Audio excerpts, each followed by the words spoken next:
Welcome to East Alabama Today, featuring topics, events, and interesting people from all over East Alabama. Hosted by Carl Brady. Now, let's get right to the show. Here's Carl Brady. Hello everyone, welcome into East Alabama Today. I'm Carl Brady. Thanks for being with us on the program. As you can see, we're not in the studio. I love going out on location, and today we are on location in Gadsden at the main branch of the Gadsden Public Library. We'll tell you why when we come back with the rest of the show in just a moment. But first, we need to give you all the opening details, let you know how to get in touch with us. If you have an idea for the show, we would love to hear from you. And the best way to do that is to send me an email, cbrady@tv24.tv.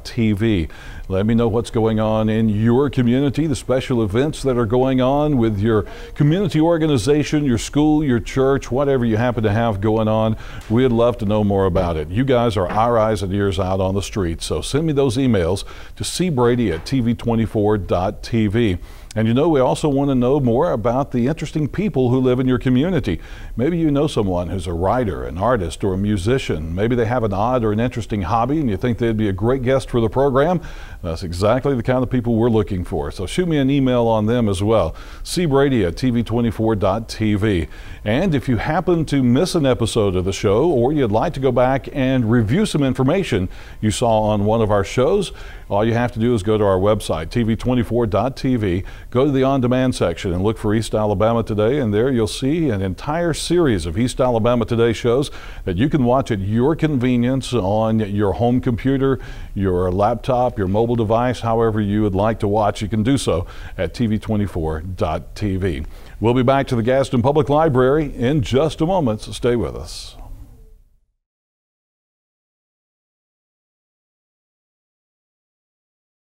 Hello everybody, welcome back into East Alabama Today. As I told you earlier, we are on location. We're at the Gadsden Public Library, the main branch of the Gadsden Public Library. And as you can see, my guest is Amanda Jackson, who's the executive director of the Gadsden Library System. We can call it a system. Yes. You guys have so many different facilities. Now, I remember one time it was just this, but now you got Alabama City, you got East Gadsden, you have a lot of stuff going on. So let's catch up with the library a little bit before we we're going to talk about Gadsden Reads, because this year's Gadsden Reads program has just kicked off. But I'm amazed with what you've been able to do with the Gadsden Public Library System and the creativity, and you know, it's more than just a quiet place nowadays. It's a hub of activity for Gadsden. Yes, it's rarely a quiet place anymore. We have a great staff. They work really hard to make sure that we have activities going on all the time. We just finished up summer reading, which is our busiest season because we have hundreds of kids here every day, activities for teens and for our kids. So we're actually entering, while everybody's getting ready for school and all that busyness, we're entering our kind of quiet month, maybe just a month. There's a quiet time around? Just like a couple of weeks that are quiet, and then we kick up for more stuff going on in the fall, like Gadsden Reads. Yeah. Well, you know, last time we talked was a news story for the new park across the street, and I know you guys have put the vegetable beds in, the raised beds over there. How did the park work for you this summer and all the things that you guys had planned in the new park? It's been really great. Actually, we have a GPL Grows Club. We've been working with the beautiful Rainbow Catering Company through Litchfield School and had those students come in to teach our preschool kids how to grow their own food. Wow. So once a week they've been coming out, and our kids have been here. We've got a pretty good attendance, actually, especially in the heat of the summer and everybody being so busy. They go across the street, they water, they talk about mulch, they weed. So they're really learning about how to take care of the earth, how to grow different foods. And we're still in process over at the park. We have a gazebo that'll be going in this fall, and some beautiful small trees and bushes that'll be going in this fall as well. So we've still got a lot of stuff to do. Phase 1 was done, but we are never stopped for very long here before we're planning that next thing we want to do. You mean to tell me that all food you don't just come off a shelf in the grocery store? You have to grow it? What's well, that about? According to my kids, you just go through a drive-through somewhere. So I'm not necessarily the best cook anywhere, but yes, you have to learn how to grow your food. And I know, being a mom myself, it's very difficult to get kids to eat healthy in the beginning. They look at something and think, oh, is that a tomato? I'm not going to touch that. But if they have a hand in the process, a hand in growing and cooking the food, they're more likely to be a little bit more adventurous. So that's what we're hoping the kids learn, not only how to take care of the earth and be good conservationists, but we also want them to know that there's a lot of different healthy food options out there, and that, you know, cucumbers really do taste really good, especially if you dip them in some kind of sauce. Those are my favorite ways to eat them. Well, you know, that's just one of the many things that's going on all the time here at the Gadsden Public Library. But one of the big community events that the library is part of is called Gadsden Reads, and you guys choose a book and get the entire community involved in reading this book and having special events over the course of a couple of 3 months to get people engaged in the book and in talking about the book and working together as a community. And before we talk about the book for this year, how far back does this go now? This is what, 4 or 5 years? Oh, maybe? This is about 9 years. 9 years? 9 years. No way. They've been doing it a long time. Right after I got here, it's a collaboration between the Gadsden Public Library, the Mary G. Hardin Center for the Cultural Arts, and Gadsden State Community College. And then depending on our theme of our book, we may have a different partner come in. Like this year we have the Etowah Bar Association, but we've had different partners throughout. We choose a book and then we read it, and like you said, we have a lot of different programs based on the themes, things we think would be fun.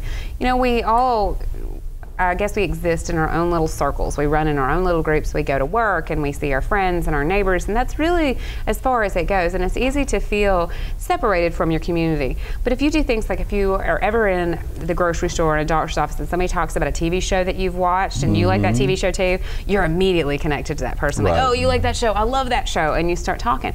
Books do the same thing. You don't have to be a scholar to understand books. You don't have to be a scholar to love reading. We all know how we feel about certain characters. We all know how we feel about situations, whether we agree with this one or that one, and how we want a book to end, and how it tears at our heartstrings when something doesn't go right, or how you can just shed tears of joy over the right ending to a book. It just changes your whole life. So Gadsden Reads really encompasses that. It's getting the community to discuss books, to gather together, to become friends and neighbors through book discussions, as well as to encourage people to read. That reading is a lot of fun. Yeah, to me, it's still great to actually pick up a paper book and read. I'll read on my mobile device when I can, but I still like the actual paper and ink to read a book. I do too. When I lay down on the couch or when it's a rainy day or I'm climbing in bed, I really don't want to do that with my laptop or my mobile device. I really want that paper book. I want to turn the pages. I want to see how far I've gotten and how far I've left to go, you know.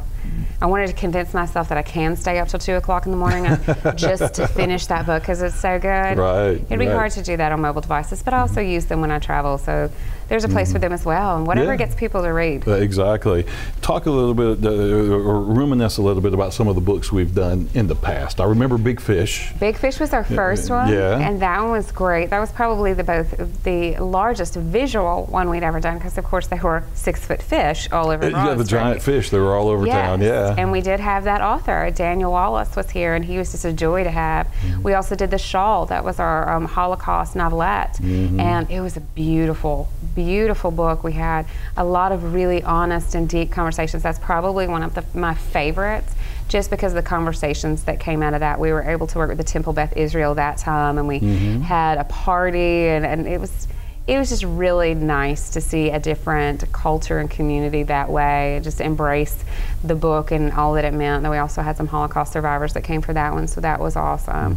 We've done Tales from Margaritaville. Of course, that was a lot of fun. Yeah. We did To Kill a Mockingbird, which everybody loves. You can't be from Alabama and not have read that book. And most major authors all over the country cite that as one of the most inspirational books they've ever read. So that one was nice to do.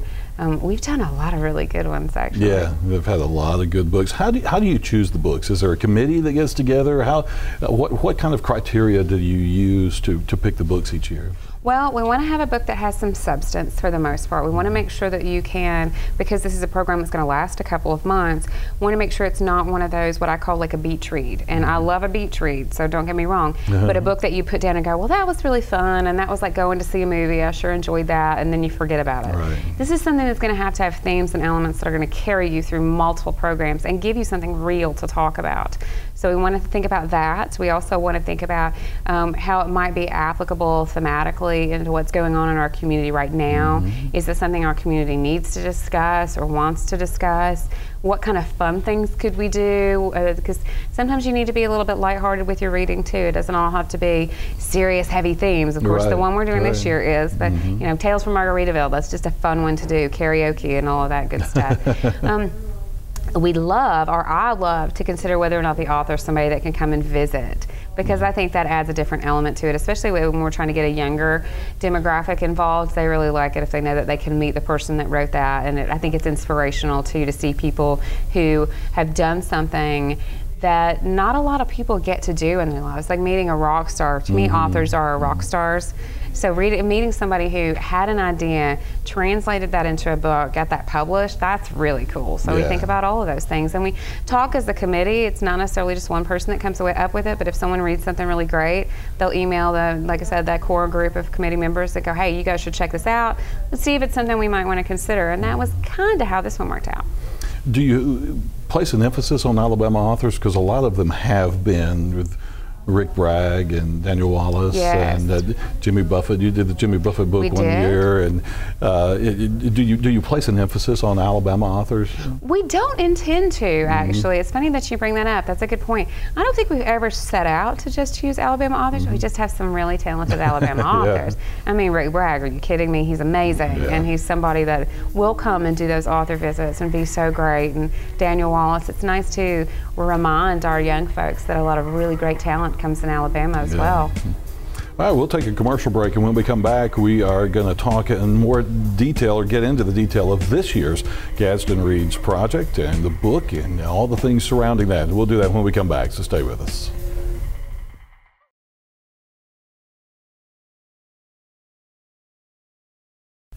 Welcome back into East Alabama today again. As you can see, we are on location, and we are at the Gadsden Public Library main branch in downtown Gadsden. Amanda Jackson is our guest. We're talking about the 2016 Gadsden Reads project, which is just getting underway over the course of August, September, and even into October. There are a lot of events surrounding the book that has been chosen for Gadsden Reads this year. And this year, the book is called Just Mercy, a story of justice and redemption. The author is Bryan Stevenson. And Amanda, you talked about finding books that may have social significance to them or starting a conversation in the community.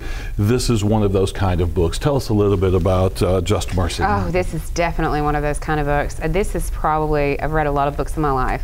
People always ask me my favorites, and it's very difficult. It's like, it's hard to find your favorite book. This is definitely one of my favorite books. It is the most life-changing book I think I've ever read, and it's a book that made me feel very stupid in the best way that one can feel stupid. A lot of things it brought to light to me that I had not really thought about before, just because of my own personal situations, never really brought to my consciousness. But then you read this book, and it really brings a lot of things to light, and it's one of those books that you can't, I caution people who read it, because when you read it, you're going to want to change the world. You can't read this book and not be touched by it. This is Bryan Stevenson is the founder of the Equal Justice Initiative, which is a law office out of Montgomery, Alabama, and it's actually a real happy accident that we found him at all. I was sent his TED Talk. He has a beautiful TED Talk by a friend of mine, Steve Hildebrand at Alabama Power. And I was at the time looking for a keynote speaker for a convention that we were planning. And I saw him and thought, oh, he's a great speaker. I hope he's written a book. Looked it up. We had it here in the library. Within a couple of days, I was like, oh my gosh, we have to have this guy. He's so amazing. It would be such an opportunity for the librarians and our community to hear someone like this. I contacted his publicist. He was available and willing to come. We had to change the date based on some things that were going on with the Equal Justice Initiative, so it wasn't going to work out to be in my conference, but I asked him, I still wanted him here in Gadsden so badly that I asked him to consider being part of Gadsden Reads, approached the committee, and they were absolutely in love with the idea, and he agreed to come. So this book, we've had him on retainer for over a year now, and it's so, I think, important socially right now, and all the things we're discussing that are going on in our country, to be discussing a book like this, and I'm so glad that Gadsden is so welcoming to this opportunity to discuss hard subjects. Sometimes we don't want to discuss things that are difficult, and this is a very difficult book. The Equal Justice Initiative fights for equality in the judicial system as it relates to unfairness based on race, economics, mental health, age, education, things that maybe prevent people who are on trial from getting a fair trial, from getting fair representation. They don't always get what they should, and so they fight for that. They fight for the rights of these people, and it is a true story of one of the cases that they dealt with. And along the way, as you read the book, he gives you small snippets of other cases that he's dealt with, and you really see how far we have to go as a country to be equal and fair to all of our friends and neighbors and all members of our community. And you mentioned that it's a true story of one of the cases they worked on with Walter McMillan, a young man who was sentenced to death for a murder that he insisted he didn't commit. That he did not commit. So the book is about that fight for justice for this guy, and as it says here, pulled into a tangle of conspiracy, political machinations, and legal brinksmanship. So it sounds like an interesting novel, but it's not a novel. That's the thing. I am not personally a large nonfiction reader. I typically read fiction, and because it's a little dry to me. This book reads just like a novel, like a crime mystery, and then you have to it's just a wake-up call to think, wow, this really happened. And interestingly enough, it happened in an area very close to Monroeville, and we've read To Kill a Mockingbird. You know, we talked about that, and that book is so much about justice. And so it's interesting that this nonfiction case came out of the same type of area. All of it reads, it's just such a good book. It's just so well written. It's really hard to find the words to put to it that I can feel like I do it justice when I describe it. We've got a ton of different events that are surrounding the Gadsden Read project, and we'll get into those. But first, getting copies of the book. I know in the past people have donated copies of the book so that there are free copies available in the community. Is that something that's happening this time around, or what's the best way for people to participate in this program by reading the book? Well, we have books available here at the library for checkout. We also have put out, I think, about 60 copies within the community. So they're floating everywhere. I think we have a Facebook page, a Gadsden Reads Facebook page, so that's probably the best place to get people who are passing along their copies, because every copy we've given out, you have to, 1, promise you're going to read it, and 2, promise you're going to pass it on. So once you've read the book, you want to participate in these community events that are coming up, and you know, the big one, I guess, is going to be September 1st, when the author actually comes in and speaks to the community at Wallace Hall. But before that, you have other community events to bring people together. Talk about some of those. We do. On August the 11th, we have our first book talk. That's at Blackstone. It's actually behind Blackstone, so you would park on the back side of the parking lot and come in underneath. It's at 5:30 in the basement. It's in the basement, and we're going to talk about the book there. That's the first time, and then of course the next Thursday. It's basically every Thursday in August and September. The next Thursday we're going to be meeting at the Cultural Arts Center, and we're going to be hearing about our own history, about some of the things that have happened in Gadsden that are part of our history and not a very pretty part of our history. So we have Sherry Bostick and we have Bill Thornton that will be there to discuss that. We're also going to put that online, make it available through our website. So especially teachers, we know it's very difficult to get the students to come. I know a lot of teachers are using this for summer reading, which makes me super excited. We wanted to provide as many opportunities as possible for them to see all of the presentations and to participate. So knowing they can't all leave school and come to our events, we're going to make them available through our website so they can watch them as their class time permits. Great. And then the week after that, we have a panel discussion that actually deals with some of the history of the 6th Street redevelopment. They moved a lot of businesses at one point in Gadsden's history downtown. And so we're going to talk about that on the 18th. And then the next Thursday, we're going to have an opportunity of panel members for our community to ask questions if that talk, of that history discussion kind of sparked your interest and you want to know a lot more about it, you want to know how this may have happened and what may be happening now, then that's an opportunity for you to come and ask questions. It's great how you're tying the subject matter of the book into the local community and using it to just make that connection. Absolutely. It's very important that we recognize not only the things in our country, in our local history that we're proud of, but also the things that we're not proud of. It's important for us to recognize those so that we can make steps to move forward. Mm-hmm.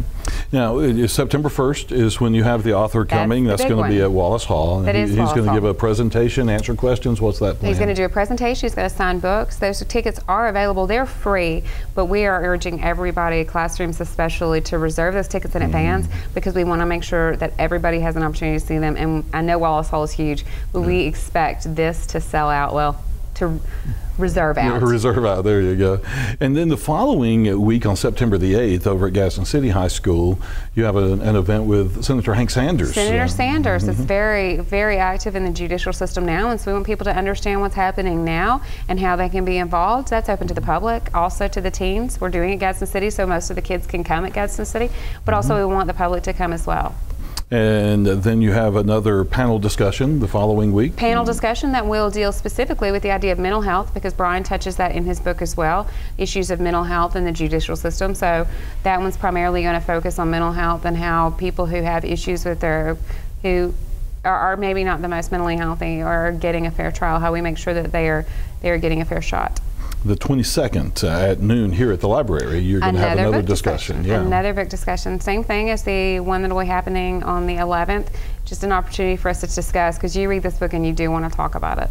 And then the final event is on October 3rd with an author named Tim Wise. Tim Wise. That's actually a really huge opportunity as well. It is amazing that we got Brian Stevenson. It is also amazing that in the same program we have Tim Wise. Tim Wise is a commentator, an author, and an anti-racist educator. He's from Nashville, Tennessee. He's written, I think, 6 different books. You can find him all over the internet. He has a lot to say about where do we go from here. Because for us, that was one of the most important things when we were discussing this program. It's important for us to recognize the issues that exist, to recognize the history of issues, but that's not enough. We can't just leave people feeling down and trodden of, oh, it's just bad. Well, where do you go from here? Right. How do we make it better? And so that's what I hope Tim is going to discuss with us, to give us opportunities to be the change we want to see in our community, because I think that is really Brian's message. One person who saw injustice in his community and then created an entire law office around it. So yeah, I think that's what people will get from that discussion, all the different ways that we can make a difference, because one person can change the world. Well, we're running out of time, so we need to take a last commercial break, and we'll be back with a quick wrap-up in just a moment.